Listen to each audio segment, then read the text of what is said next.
vamos a estudiar la primera carta del apóstol Juan. Permítanme orar. Amado Señor, nos acercamos a ti en esta hora, en este Shabbat, en este día de reposo, en este día de experimentar el milenio, el séptimo día, Señor. Gracias por permitirnos, Señor, estar conscientes de este evento semanal, una vez a la semana, parar nuestras actividades para enfocarnos en ti. Y si hay alguno que de pronto todavía no está pudiendo disfrutar de un Shabbat completo por cualquier razón, ya sea trabajo o porque no entiende o por cualquier situación de salud, te pido, Señor, que te vayas revelando a ellos en ese tiempo que ellos están destinando al Shabbat, aunque no sea un día completo, pero que la meta sea llegar a ese día completo. Ayúdanos, Señor, a caminar poco a poco, avanzar paso a paso, Señor, y no desesperarnos, porque tu palabra es eterna y no hay cómo aprenderla en un solo estudio.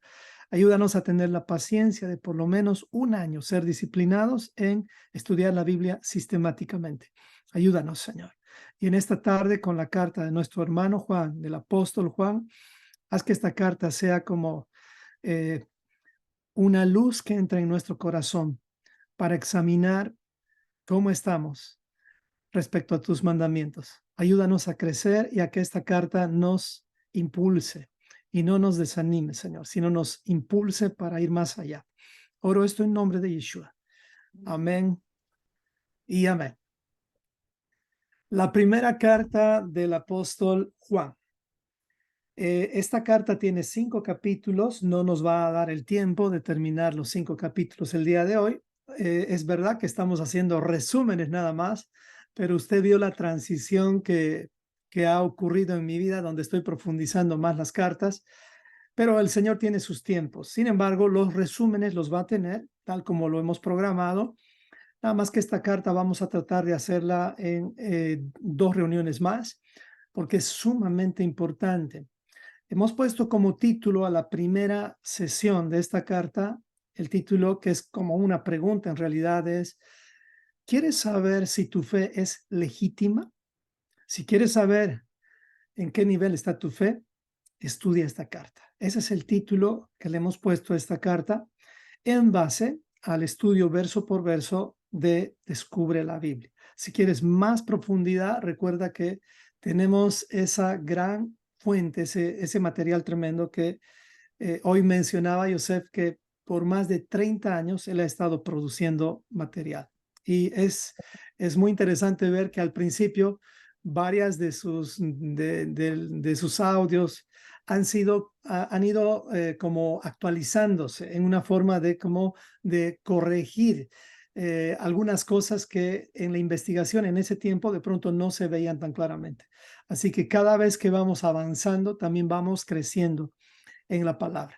Y eso es lo que ha sucedido con todos los seres humanos, incluso los apóstoles mismos de Cristo, han ido creciendo.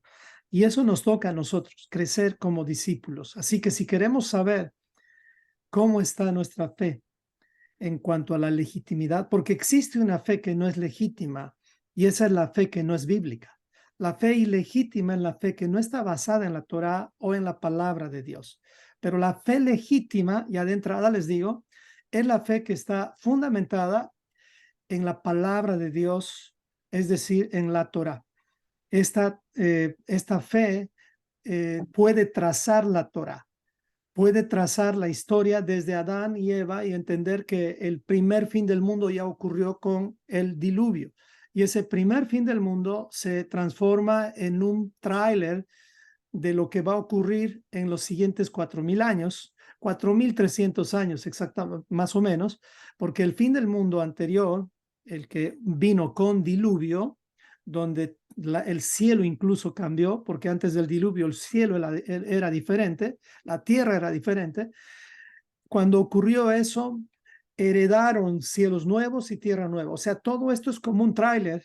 Y también viene la figura del número 8. Solo se salvaron 8 personas, como anunciándonos que los que van a entrar a ese 8, a esa eternidad, son solamente el remanente. El remanente de esos más de 20 millones que vivieron el tiempo de Noé fueron solamente 8. Eran Noé y su esposa, y Sem, Can y Jafet junto con sus esposas. Total, 8 personas se salvaron. Así que es necesario saber si nuestra fe es legítima o si nuestra fe no es legítima. ¿Qué pasa si nuestra fe no es legítima? Es como tener un pasaporte ni siquiera vencido. Una cosa sería vencido, pero ni siquiera el pasaporte vencido, sino como tener un pasaporte falso o una visa falsa. Nunca fue verdadera, obviamente. Entonces, necesitamos tomar nuestra fe y ver en qué nivel está, en qué nivel de legitimidad. Y la legitimidad no es un asunto de ahora ya es legítima, es un asunto de un proceso. Es como la santidad. La santidad no es un asunto de yo decido ser santo. La santidad es un asunto de yo decido caminar en esta maratón, correr, caminar como tú quieras, pero es una maratón, no es una carrera de 100 metros.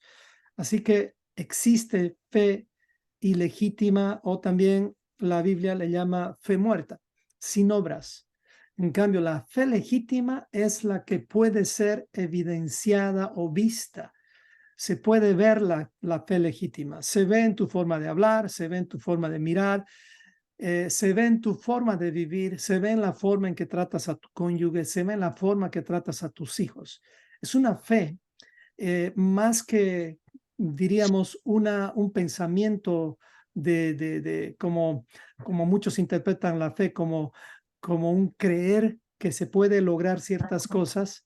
Más que eso, es una fidelidad la fe. Así que es necesario tener en cuenta todo esto para ver y verificar que nuestra fe esté fundamentada en la Torah. ¿Amén? Para empezar a hablar del apóstol Juan, me gustaría hacer una introducción de los 12 apóstoles de Yeshua. No vamos a hablar de cada uno de ellos, pero sí quisiera animarle a que antes de terminar las siguientes 4 cartas que nos faltan después de Juan, porque son 5 libros en realidad que nos faltan, el último es Apocalipsis, pero quiero ponerme una meta personal y también te la doy a ti. Quisiera, personalmente, yo quiero saber un poco más de cada uno de los discípulos de Yeshua, porque estoy seguro que al saber un poco más de cada uno de ellos, voy a verme como en un espejo, porque estoy seguro que yo tengo algunas características de algunos de ellos en lo bueno y en lo malo. Tal vez más en lo malo, porque estamos en ese proceso todavía de convertirnos que les tomó mucho tiempo. Les tomó mucho tiempo, no fue de un día para otro, tomó bastante tiempo. Solamente a Pablo, que incluso ni siquiera fue discípulo de Yeshua, le tomó como 17 años limpiar todo lo que él había obtenido. Entonces, es un proceso hermoso, pero cuando tú estás en el proceso, te vas a convertir en ese oro puro, el cual creo claramente que representan estos 12 apóstoles, con excepción de Judas Iscariote. Así que es importante, si quieres ponerte esa meta, para las 4 siguientes semanas, conocer un poco más de la vida de los 12 apóstoles. Yo no lo voy a enseñar, pero te invito a que tú puedas hacer un estudio. Y sí, tal vez voy a hacer una grabación, no quiero darles la fecha, pero sí, está entre mis objetivos tener una grabación en el contexto de video de cada uno, de la biografía de cada uno de los apóstoles. Pues los apóstoles están mencionados en varios lugares en las escrituras. Uno de los que más me llamó la atención es la cita que tenemos en Marcos, capítulo 3, versículo 16 al 19. Dice así: designó pues a los 12, Simón, ¿conocen a Simón? A quien puso por sobrenombre Pedro. Recuerde algo, el Señor Yeshua cambió el nombre a 3 de los más conflictivos de sus discípulos. Ahora entiendo por qué. Era necesario un cambio de nombre para ellos, porque eran 3 de los más conflictivos de sus discípulos. Cuando estaba estudiando, estos 3 necesitaban un cambio de nombre. Y sucede que este es su grupo íntimo también. Pero el primero es Simón, a quien puso por nombre Pedro. Luego sigue Juan y Jacobo. Ambos son hijos de Zebedeo. Jacobo y Juan, o Juan y Jacob. Ellos justamente son primos de Yeshua. Luego viene, después de ellos, viene, perdón, a estos dos, Juan y Jacobo, también les puso un sobrenombre, Yeshua. Y este sobrenombre, dice la Biblia, estoy en Reina Valera, les puso por sobrenombre Boanerges, que significa hijos del trueno. En otras palabras, estos se parecen a ti y a mí cuando estamos con ese enojo que parece una bomba que quiere explotar. Y todos tenemos esto. No creo que haya alguien que diga, no, yo no tengo esto. Todos tenemos un punto en el cual explotamos. La única diferencia entre nosotros es si tenemos la mecha corta o larga. Si tenemos nosotros la mecha corta, somos esos explosivos que explotamos por cualquier mirada o por cualquier pequeña cosa. Pero conforme vamos madurando, cada vez la mecha se hace más larga. Y no es que no somos explosivos, siempre va a haber algo que corregir en nuestras vidas. Así que es bueno aprender que el Señor no ha terminado su obra. Sin embargo, dice que Él es fiel porque la va a terminar hasta el día de Jesucristo, es decir, hasta el día en que Él nos llame a su presencia. También el versículo 18, ya van cuatro apóstoles ahí. Versículo 18 también está Andrés, el discípulo número 5, Felipe, discípulo número 6, perdón, Natanael, puse a Natanael ahí. Natanael también es Bartolomé, por si acaso. Tenemos como 7 a Mateo, luego tenemos a Tomás, luego tenemos a Jacob el menor, o Santiago el menor, él es el hijo de Alfeo. Luego tenemos a Tadeo, Simón el celote, y Judas Iscariote. Estos son los 12 apóstoles. Antes de que tú investigues mucho, de pronto ya sabes algunas características de algunos de ellos. Hemos hablado de Pedro la anterior semana y hoy vamos a hablar un poquito de Juan. Pero si podrías identificarte con alguno de los discípulos, pregunto, y puedes ponerlo en el chat. En este momento de tu vida, ¿con quién te identificas? ¿Podrías escribir en el chat? Me gustaría saber, ¿con quién te identificas? Puede ser con 2, con 3, no hay problema, pero ¿con cuál de los discípulos de Yeshua te identificas? Y más adelante, cuando te enseñemos más sobre ellos, yo creo que te vas a identificar dependiendo el día, porque a veces somos como Pedro, a veces somos como Simón el celote, a veces somos como esos hijos del trueno, o a veces somos diplomáticos como Natanael. ¿Cómo quién te identificas? A ver, quiero ver algunos en el chat. ¿Cómo quién? Muy bien, estoy viendo. Ahí hay una persona que se animó a responder. Como Tomás. ¡Wow! Preciosa. Igualmente yo también a veces quiero estar seguro de todo antes, pero sí. Amén. Cartas, perdón, otros dicen Pedro, Juan, Pedro, Pablo, Pedro. Oh, ya se animaron. Qué bueno. Amén, amén. Con quien te identifiques. Ahora el reto es conocerlos, conocerlos. Estoy seguro que vas a encontrar muchas joyas preciosas al conocer a cada uno de ellos. Me sorprendió, de entrada les digo, que el círculo íntimo de Yeshua sean los hijos del trueno y la bomba explosiva e invariable llamada Pedro. Estos tres eran su círculo íntimo. Y digo, ¿por qué? ¿Por qué escogió a estos tres revoltosos, complicados? Pues si él los amaba, si él se acercó tanto a ellos, seguramente era porque más lo necesitaban. No creo que era porque él quería decir que ellos eran mejores que los demás discípulos. Esto ya lo digo como padre, porque a veces uno se pregunta, ¿por qué es que Juan es el discípulo amado? De pronto Juan era el que más necesitaba. Y Yeshua siempre sabe el nivel en el cual estamos y dice el Padre que nunca nos va a poner una prueba más allá de nuestra necesidad. Así es que, de hecho, es que el Señor quiere acercarse a nosotros y cubrir y suplir y ayudarnos en cada una de nuestras debilidades. Así que hoy vamos a hablar de Juan, nuestro querido apóstol Juan, quien escribió 3 cartas. Hoy vamos a ver características de Juan. Empecemos con el panorama de la primera carta. La escribió el mismo Juan. El objetivo, vamos a decir, es explicar los fundamentos de la fe legítima o la fe bíblica. Esta carta fue escrita en Efeso aproximadamente en el año 85 al 95, y la razón de esta carta es para que cada creyente autoexamine la legitimidad de su fe. Hay otras personas o hay otros comentarios que ponen diferentes cosas, pero vamos a quedarnos con esta. Y si tú tienes más, puedes aumentar, puedes entender más por qué es de esta carta. Pero en esencia, por causas de tiempo, vamos a decir que el objetivo o el propósito de esta carta es para ayudarnos a autoexaminar la legitimidad de nuestra fe. Es necesario. Vamos a dividir la carta en 3 partes. La parte 1 es Aprendiendo a vivir en luz, capítulos 1 y 2. La parte 2, Aprendiendo a vivir en amor, capítulos 3 y 4. Y la parte 3, Aprendiendo a vivir en fe. Vamos a tratar de hacer cada parte en una semana, solo que hoy, por la introducción, nada más voy a hacer el capítulo 1. Entonces, en estos 3 puntos de estos 3 puntos vamos a tener varias conclusiones en esta carta.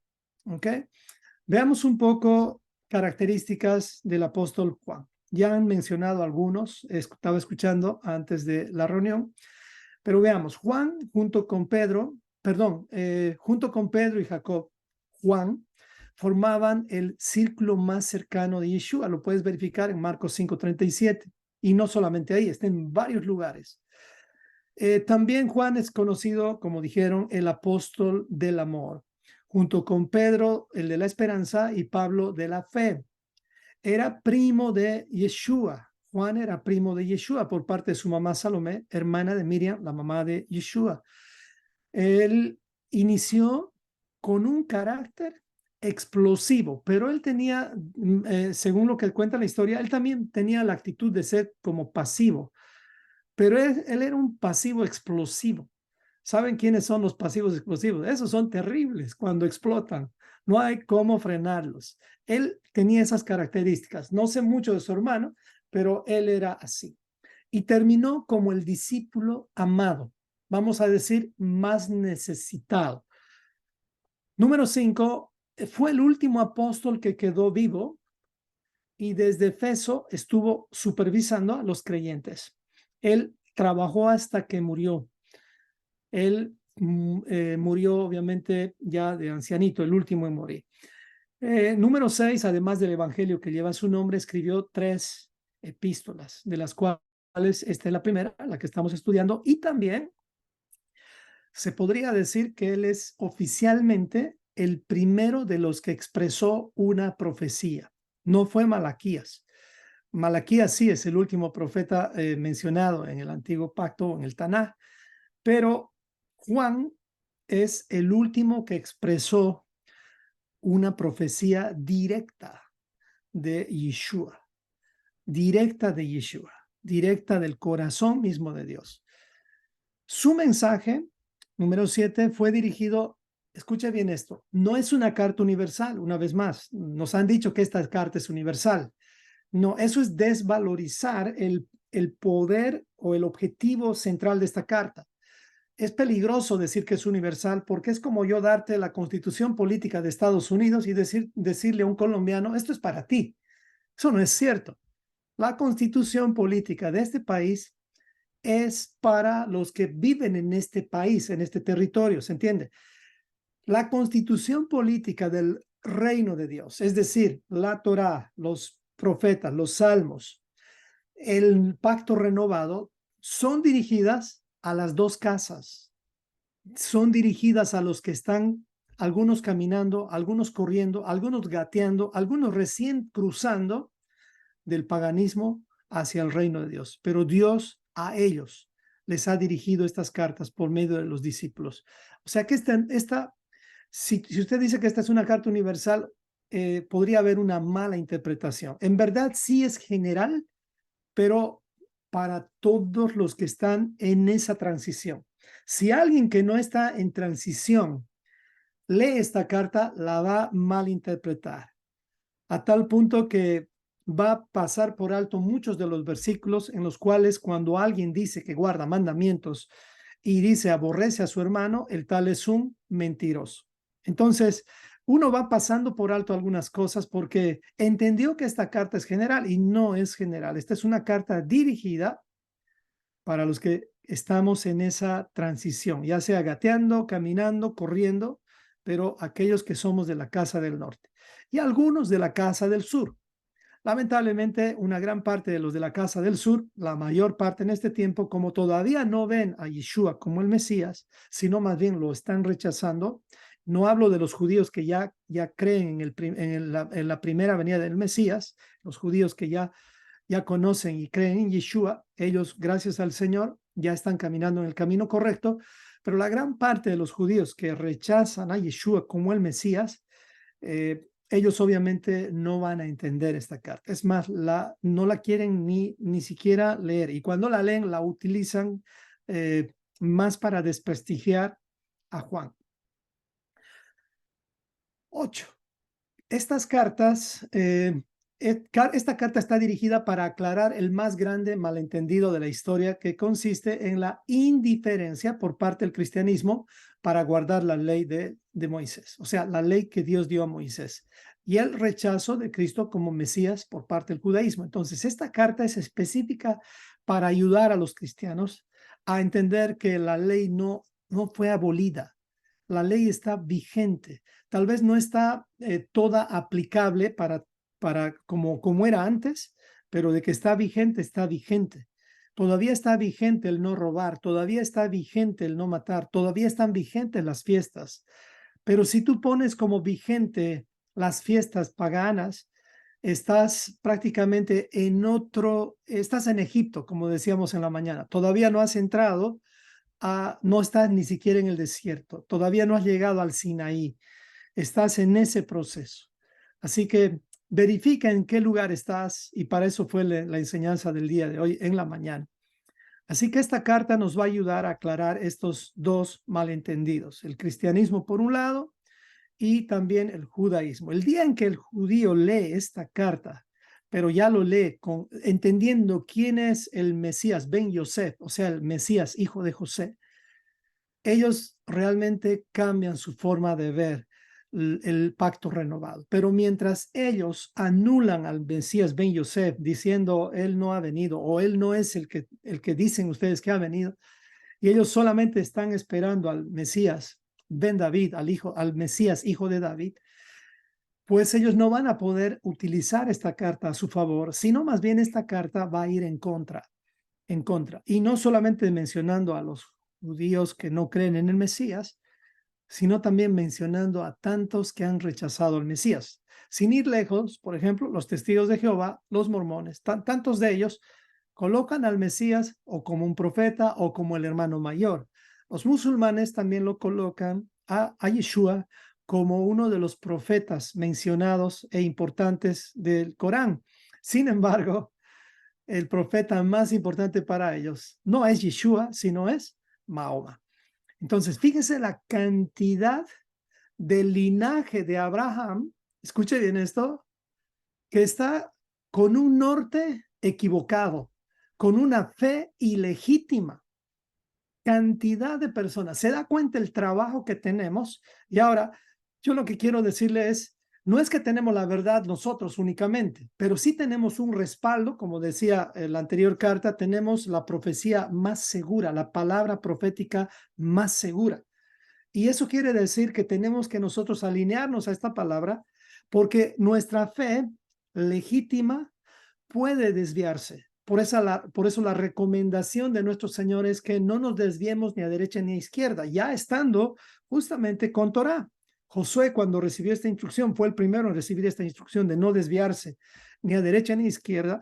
Ni a derecha significa no aumentar mandamientos, a izquierda significa no quitar mandamientos. Ya había Torah, es decir, ya había los 5 libros. Eso quiere decir que aún estando en Torah, tengamos cuidado de nosotros mismos. Eso es importante entender, porque nosotros podemos también, si vamos estudiando y estudiando la palabra y, y no tomamos en cuenta el estudio sistemático, podríamos perder de vista grandes cosas importantes del proceso de enseñanza que tiene el Señor a través de sus profetas salmos y en este caso las cartas de los discípulos de Yeshua. En algunos casos, y estos son casos ya terribles, muchos incluso han eliminado a Yeshua como el Salvador. Lo tienen como un profeta también. Así que tengamos mucho cuidado con eso. Para eso viene esta carta de Juan, para fortalecernos en nuestra fe, que nuestra fe esté legalmente legítima, valga la redundancia de esas dos palabras, pero que nuestra fe realmente esté alineada a la Torah. Así que vamos al primer punto, aprendiendo a vivir en luz. Eso es lo que vamos a hacer el día de hoy. Leamos versículo por versículo. Dice así, Primera de Juan, capítulo 1, versículo 1 en adelante. Y dice así, lo que existía desde el principio, lo que hemos oído, lo que hemos visto con nuestros propios ojos, lo que hemos contemplado y lo que han tocado nuestras manos, esto escribimos acerca del verbo de vida. Juan, cuando escribía, él tiene una característica muy particular. ¿Recuerda usted cómo comienza la carta perdón, la carta, el Evangelio de Juan? ¿Alguien puede poner en el chat cómo comienza? Es muy parecido a este comienzo. En el Evangelio de Juan dice, en el principio era el verbo, y el verbo, ¿recuerda usted? Mire, y Génesis, ¿qué dice Génesis capítulo 1? Dice, ¿quién me pone Génesis capítulo 1, versículo 1? A ver, Génesis capítulo 1, versículo 1. ¿Qué dice? Bereshit, exactamente. En el principio, nuevamente, creó Dios los cielos y la tierra. Mire, Juan es como que cada vez que escribe Juan, nos lleva siempre al principio. Y sabes que te voy a dar un tip. Cuando veas la palabra principio, nunca te olvides una de las bases más importantes del principio, el principio de la elección, para que nunca culpes al poste por tus errores. El principio de la elección. ¿Cuál elección? La elección entre el árbol del bien y del mal, o del conocimiento del bien y del mal, y la elección entre el árbol de la vida o de la pureza. Cuando veas esta palabra, lo que existía desde la elección, o sea, desde el principio de todas las cosas, cuando Dios nos hizo libres para amar, libres para poder vivir una vida que no está como manipulada por como un chip, como un robot. Esta libertad nos tiene que llevar a darnos cuenta de que somos responsables. Cuando yo leo principio, siempre recuerdo la reacción de Adán, la comparo con la reacción del segundo Adán. Si yo quisiera resumir una de las principales enseñanzas en mi vida, es primer Adán, segundo Adán. Reacción de Saúl, reacción de David. Eso es algo que a mí me toca muy fuerte. Y cuando veo a Juan escribiendo desde el principio, me lleva a Adán. Y es ahí donde me ubico y digo, ayúdame a saber elegir el árbol de la pureza y a sacar de mi vida cada día el árbol de la mezcla. Usted sabía que vivimos en un mundo mezclado completamente, todo está mezclado. Versículo 2 dice, y la vida se manifestó. Aquí comienza la elección. Nosotros la hemos visto y damos testimonios y les anunciamos a ustedes la vida eterna que estaba con el Padre y se manifestó a nosotros. Aquí está hablando claramente de la vida, el camino, la verdad y la vida. Está hablando de Yeshua, la vida misma vino. La vida misma vino. Yeshua mismo se hizo presente. Y dice, versículo 3, lo que hemos visto y oído, les proclamamos también a ustedes, para que también ustedes tengan comunión con nosotros. En verdad, nuestra comunión es con el Padre y con su Hijo Jesucristo. Esto es muy importante. Comunión con el Padre y con su Hijo Jesucristo. Hay muchas doctrinas que te van a llevar, algunas ya se van al extremo, que son la doctrina de la Trinidad, que aunque la Trinidad en su función como tal, existe el Padre, existe el Espíritu, existe el Hijo, existe también el Espíritu de Yeshua, el Espíritu de Dios. No estamos negando eso, pero sí estamos negando la Trinidad, obviamente, como doctrina creada ya en los concilios. Eso no estamos, obviamente, para nada validando, porque eso prácticamente contradice la función del Padre, del Hijo y del Espíritu de Dios. Entonces, en base a eso se han sacado doctrinas prácticamente que nos han desviado de la Torá. Si por lo menos estas doctrinas torcidas nos hubieran acercado a obedecer mandamientos, diríamos como que hay algo bueno en todo eso, pero no hay nada bueno, lamentablemente, en doctrinas que nos alejan de obedecer los mandamientos del Señor. Son peligrosas más que todo. Les escribimos, versículo 4, estas cosas para que nuestro gozo sea completo, para que nuestro gozo sea completo. Nosotros tenemos que madurar y entender que el gozo del Señor es lo único que nos completa, es decir, nuestro gozo en el Señor, no la felicidad que podemos hallar en las cosas materiales o en las cosas que no vienen de la palabra del Señor. Y este es el mensaje, dice el 5, que hemos oído de él y les anunciamos. Y ahí hace referencia directa a esa luz. Dios es luz y no hay ningunas tinieblas en él. Dios es luz y no hay ningunas tinieblas en él. Juan está poniendo ese pincel de hombre paciente cuando él escribe, porque cuando él estaba con Yeshua, él era alguien que no tenía estabilidad, sino él fue aprendiendo con el tiempo. Eso quiere decir que cualquiera de nosotros que todavía tiene esos extremos de ser explosivo, podemos llegar a ser como Juan si permanecemos en él, para escribir como él escribe. Y entregar este mensaje que nos ayude a diferenciar entre lo que son las tinieblas y la luz. Este es Juan. Dice el siguiente versículo, versículo 6. Si decimos que tenemos comunión con él y andamos en tinieblas, mentimos y no practicamos la verdad. Pero si andamos en luz, como él está en luz, tenemos comunión unos con otros y la sangre de Jesucristo, su Hijo, nos limpia de todo pecado. Entonces, la pregunta aquí sería, hay varias preguntas que nos podemos hacer aquí, pero voy a hacer nada más una que dice, ¿qué significa andar en la luz? ¿Qué significa andar en la luz? Vamos a ir respondiendo en el chat. Me gustaría involucrarlos un poquito nada más en texto, por favor. ¿Qué significa para ustedes andar en la luz en base a lo que hemos aprendido en estos 7 versículos de Juan? ¿Qué significa así de fácil? Que hasta que un niño lo pueda entender. Exactamente. Hay ya varios ya han mencionado incluso con versículos. Miren, haga esta misma pregunta para ya reconocer quién por lo menos tiene un apego o una inclinación a estudiar la Torá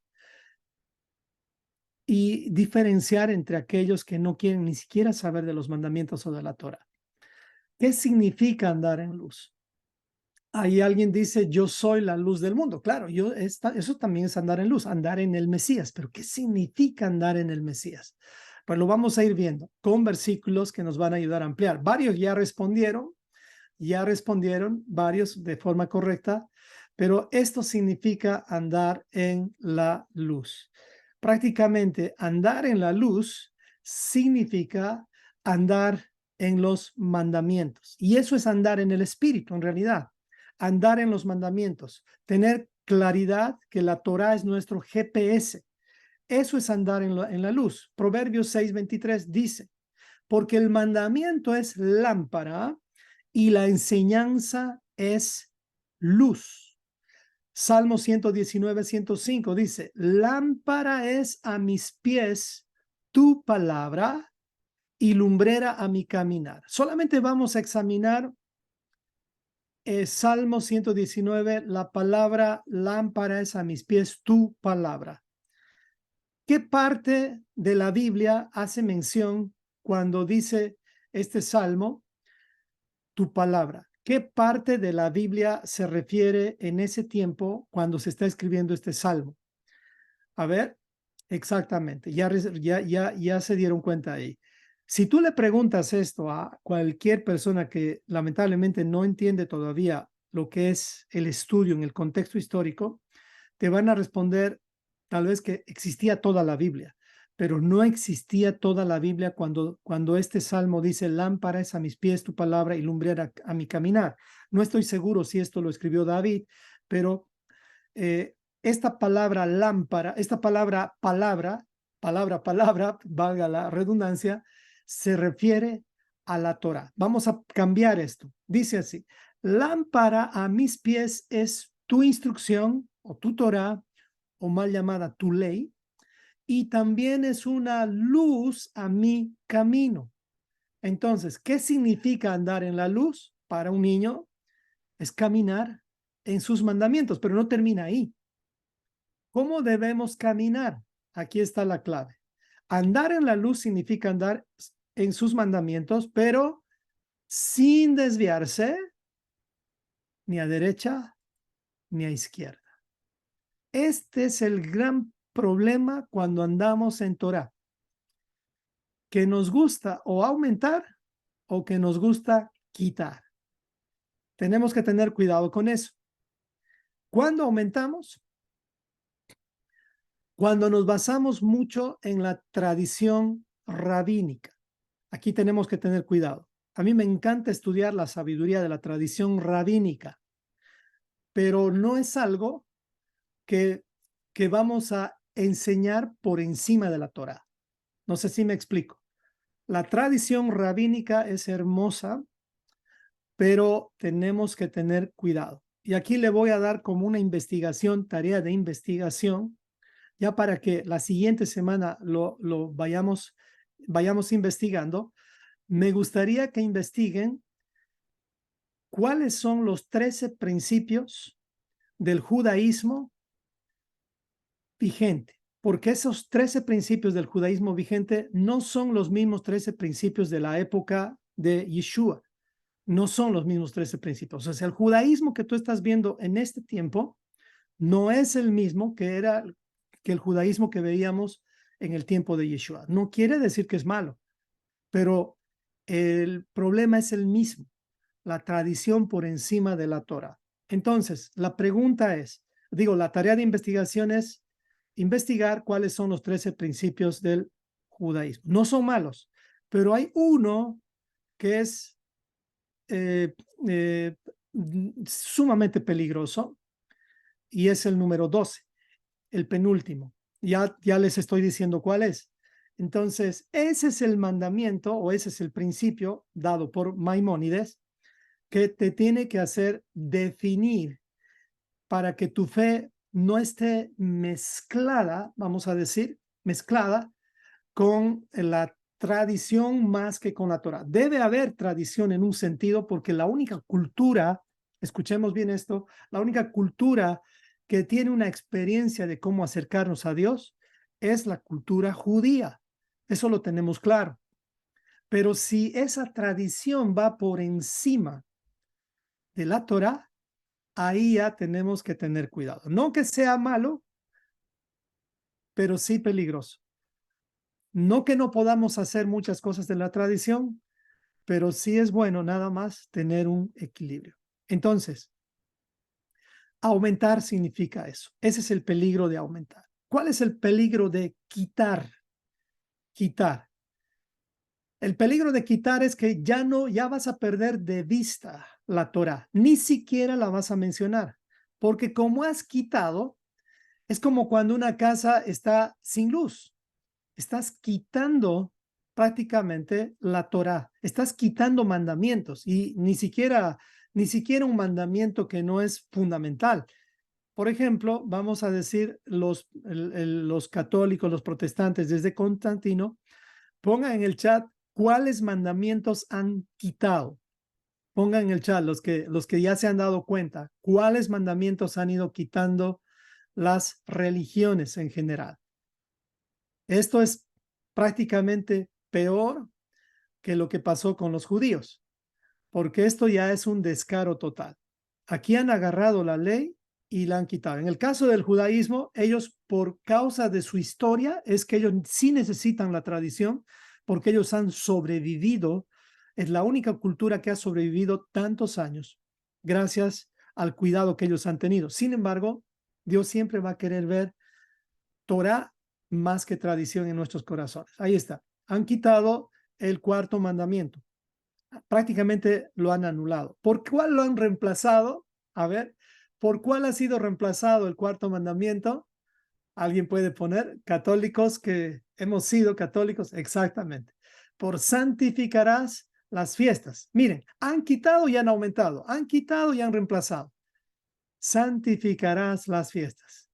Y estos que pusieron santificarás las fiestas, ¿a qué fiestas se refieren? Ni siquiera, ni siquiera Pesaj, panes sin levadura, ni siquiera esas fiestas. Entonces, ¿qué es andar en luz? Obviamente, no es aumentar y no es quitar. Si queremos andar en luz, tenemos que ver que el camino en el cual estamos construyendo sea la palabra viva, es decir, la Torá interpretada únicamente por Yeshua. Es el único judío autorizado, y lo quiero decir con mucha humildad. No que no podamos escuchar a otros judíos, pero si tú escuchas judíos que rechazan al Mesías, yo solamente te puedo decir algo: ten cuidado, porque eso no es como es adictivo aprender esa sabiduría. Yo mismo un tiempo, y esto me dio como consejo Yosef en algún tiempo, él mismo no le fue fácil despertar y salir de eso. No le fue fácil. Entonces, tengamos cuidado. Entonces, cuando quitamos mandamientos, ahí hay un descaro total. Hay un descaro total. Ya directamente te dicen, no hay que guardar la ley, todo es por gracia. ¿Será que los católicos son los únicos que han quitado el cuarto mandamiento? Pues no. Lamentablemente, más del 95% de los que dicen creer en Cristo han quitado el cuarto mandamiento. En fin, han hecho todo esto.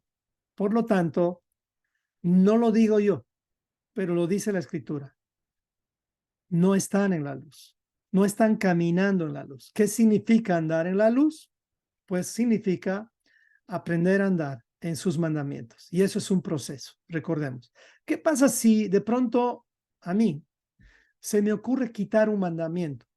Yo le pido, hermano, a cualquiera de ustedes, ayúdenme a reaccionar, porque yo también puedo cometer este error. ¿Qué pasa si yo quiero aumentar un mandamiento y lo defiendo hasta la muerte? Pues lo que usted tiene que hacer es preguntarme, ¿y dónde dice eso en las Escrituras? A los que aumentan. ¿Dónde dice eso en las Escrituras? Esa es la pregunta que tenemos que hacer a los que aumentan y también a los que quitan. ¿Dónde dice eso en las Escrituras? ¿Dónde dice que es el domingo? Y te van a mostrar de pronto pasajes. Algunos, como yo, éramos muy diestros para mostrar incluso el error como si fuera un acierto, pero esa habilidad no la vas a poder, la habilidad de encontrar esos errores no la vas a poder tener si no tienes el estudio de la Biblia de forma sistemática. Así que eso es importante entender. Entonces, en conclusión, la luz, o sea, la Torah es la palabra de Dios y nos va a beneficiar cuando la ponemos en práctica. Eso es caminar en sus mandamientos. Y como hemos visto hoy las 4 estaciones del pacto de Dios, recuerde, si tú dices que andas en sus mandamientos, vas a ser probado. Vas a ser probado. ¿Por qué razón? Porque Dios quiere revelarte en el nivel en que está tu fe. Dios ya sabe. pero Dios quiere revelarte. No es que tu fe es ilegítima, porque ya estás en Torah. Lo que puede suceder es que tu fe todavía no es una fe madura. La fe madura es ya la fe en la cual tú estás bien claro en tus pensamientos, pero basados en la luz, en la Torá. Así que eso es importante entender. Vamos adelante. Versículo 8 dice, si decimos que no tenemos pecado, nos engañamos a nosotros mismos y la verdad no está en nosotros. Que Juan, miren cómo comenzó con tanta gracia, tanta paciencia y ahora ya nos está dando de bofetadas desde los anteriores versículos. Por eso dice, si decimos que no tenemos pecado, estamos engañándonos a nosotros mismos. Y la verdad no está en nosotros, o sea, no hay Torah en nosotros. Pero si confesamos nuestros pecados, ok, esta es la clave.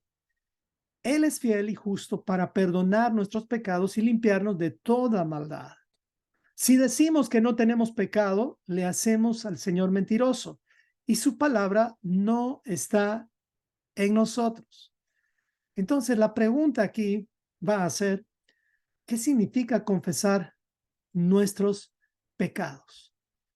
Ya le dije, si quiere ampliar, estudie la Biblia verso por verso, esta carta verso por verso, y ahí lo va a tener bastante ampliado. Yo estoy haciendo nada más un pequeño resumen. Entonces, para entender qué significa confesar nuestros pecados, tenemos que tener una definición del pecado. La definición del pecado es prácticamente lo que dice 1 Juan 3:4, que está más adelante. Pero ya para anticiparnos al concepto de pecado, simplemente pecado es transgredir la ley de Dios.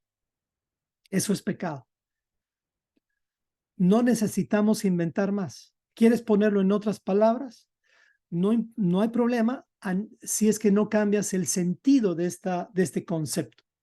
Tú podrías decir violar la ley de Dios. Podrías decir traspasar la ley de Dios. Pero algunos que dicen no dar en el blanco, sería bueno primero entender cuál blanco, porque yo he tenido algunas discusiones con algunos hermanos que me decían, pecado no es transgredir la ley de Dios. Yo les demostraba que sí, y después ellos me decían que es errar en el blanco. Mi pregunta para ellos siempre ha sido, ¿y cuál es el blanco? Jamás me dijeron la Torá, nunca, ninguno de los que decía el blanco, que llegaban a decir cosas como el blanco puede ser la adoración, el blanco puede ser tu vida íntima con el Señor, tu vida de oración, tu vida de lectura. O sea, vamos como ahí agregando cosas que no tienen sentido. Muy claro lo dice aquí. Pecado es simplemente ir en contra de la Torá. Pero ¿qué pasa si no tenemos Torá?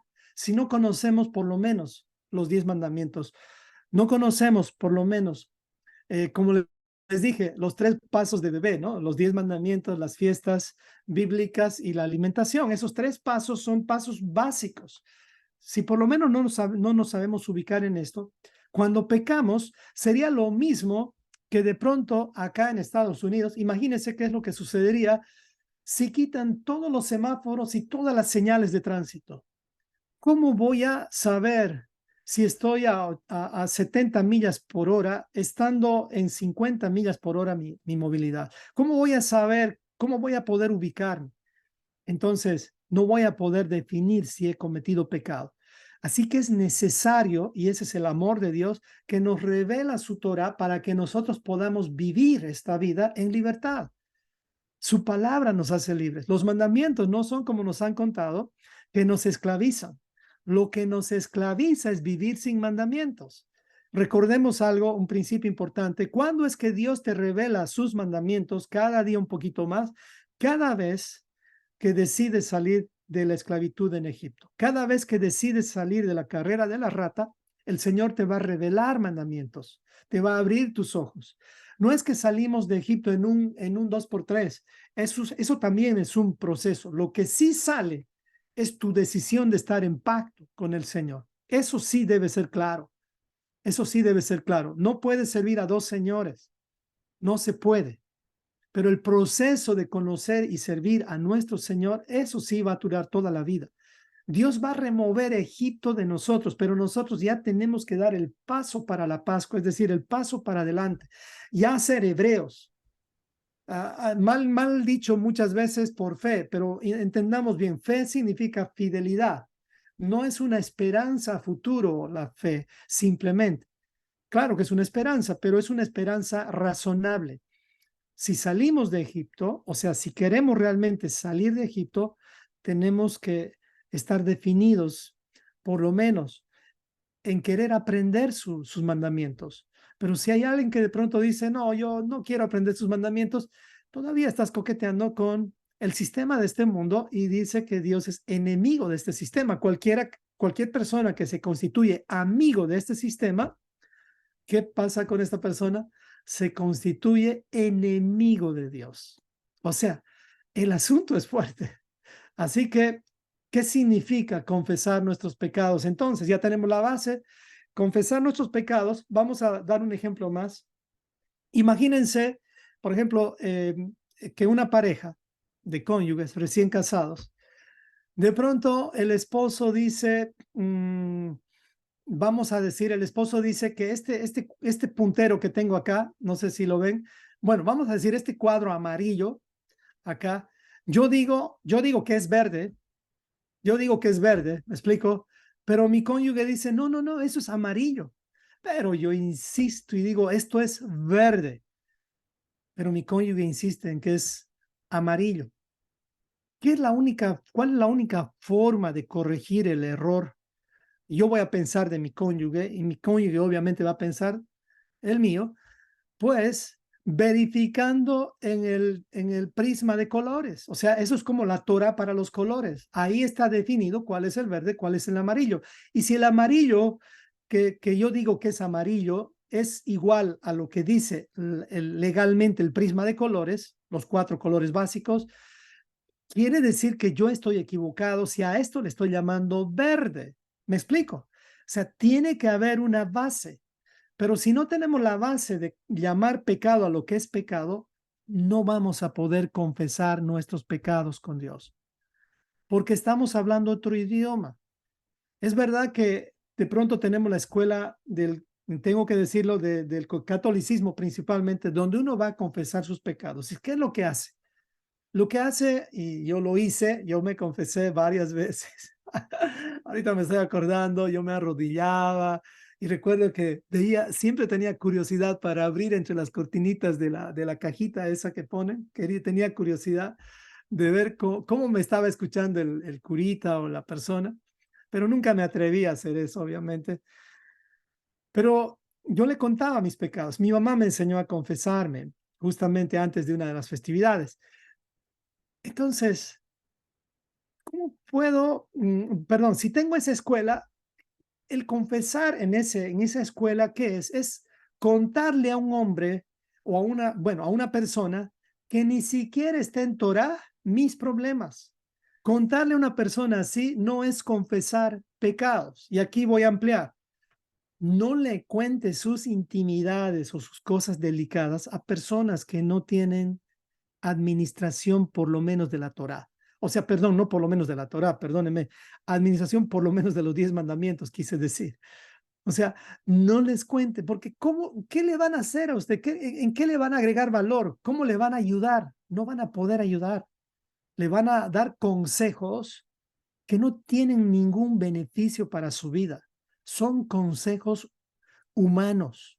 Y esos consejos humanos vienen de un árbol, el árbol del conocimiento del bien y del mal. Y ese es el árbol que nos metió en estos líos. Si quiere meterse en líos, cuéntele sus problemas a cualquier persona y eso le va a meter en más problemas.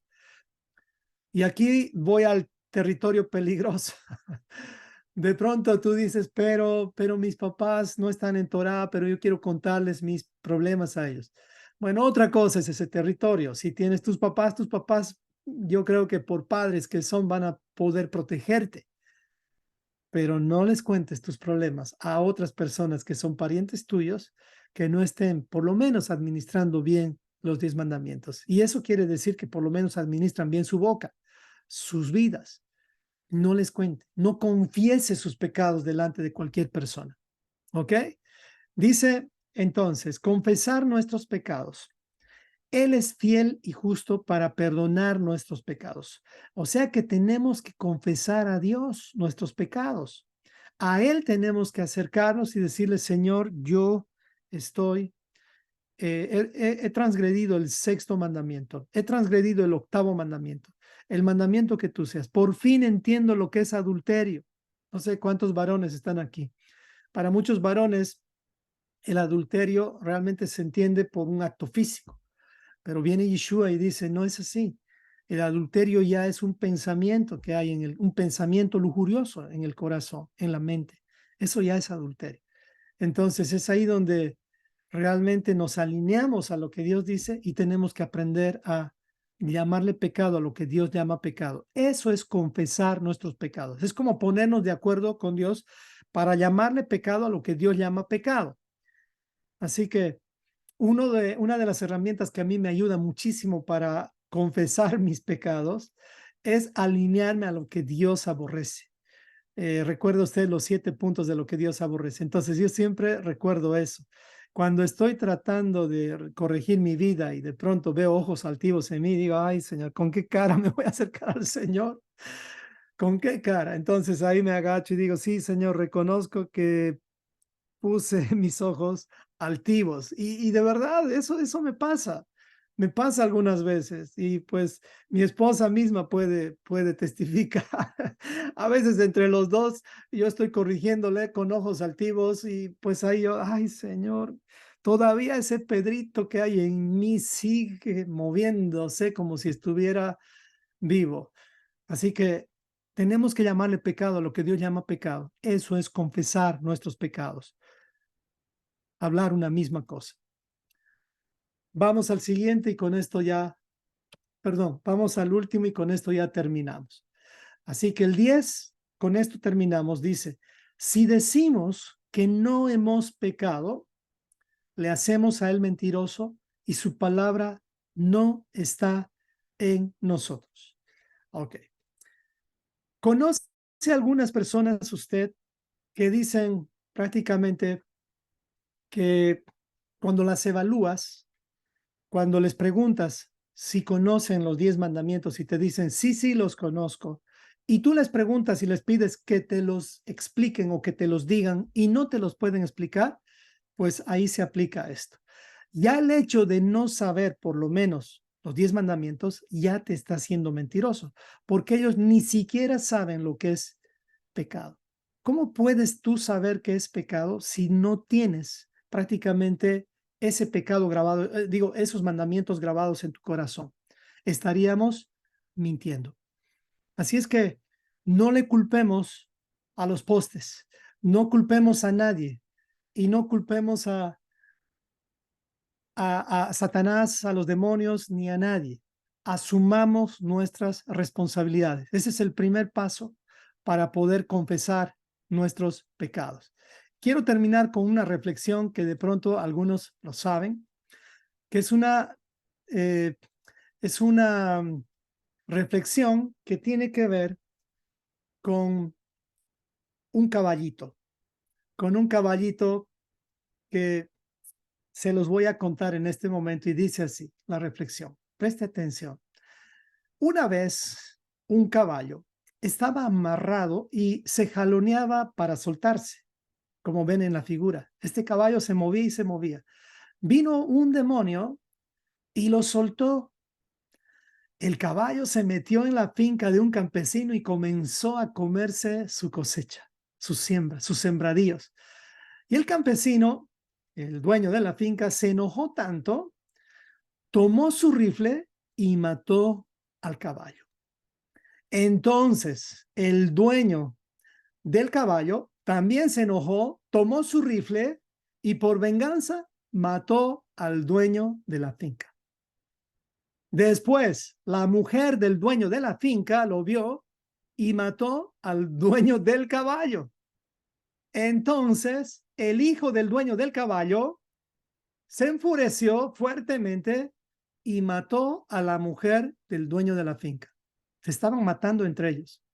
Los vecinos estaban enojados. Mataron al muchacho y quemaron su casa.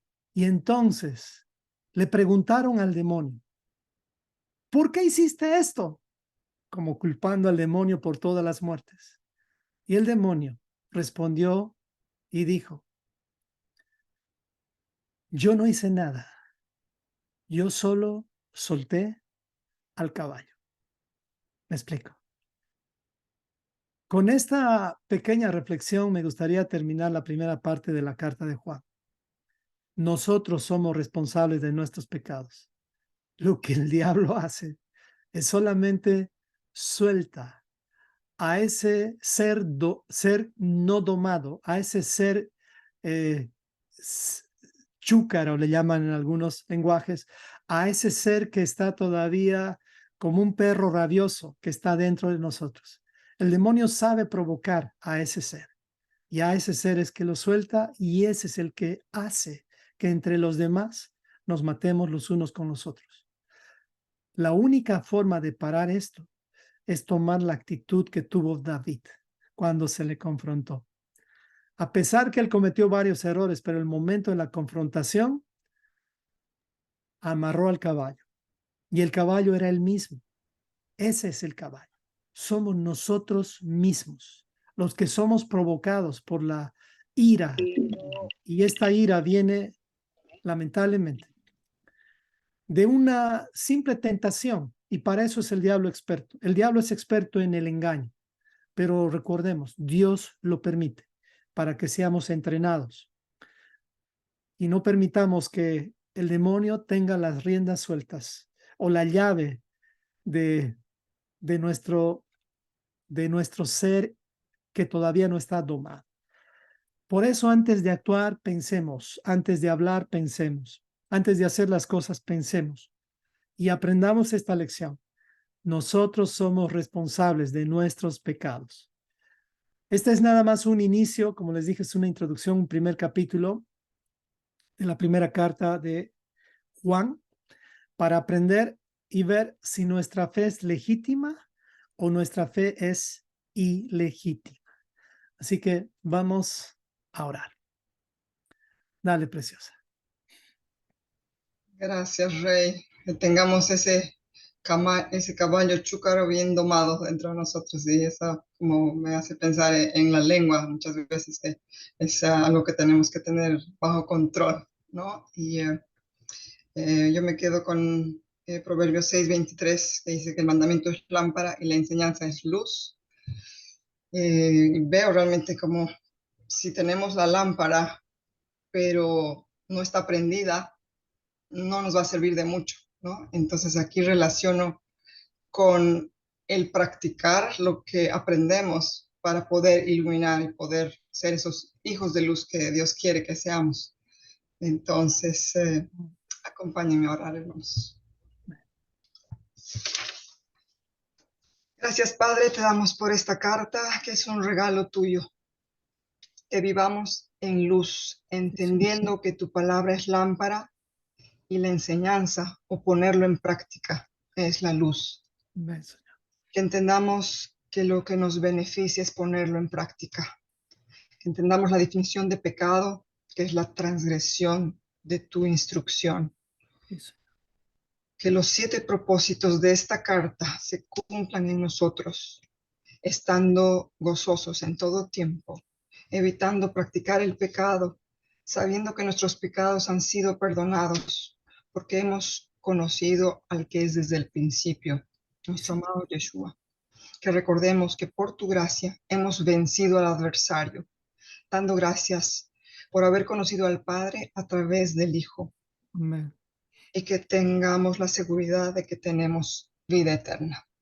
Damos gracias por cada persona aquí presente, los bendecimos, Señor, que cada uno de nosotros podamos retener lo que hemos aprendido, lo poco que vamos conociendo cada vez más y poniendo en práctica, que es lo más importante para que podamos ser luz primero a nuestras casas, a nuestros hijos, y para que ellos puedan escucharnos, Señor, y no solamente lo que decimos, sino que lo que hacemos hable más fuerte que lo que decimos.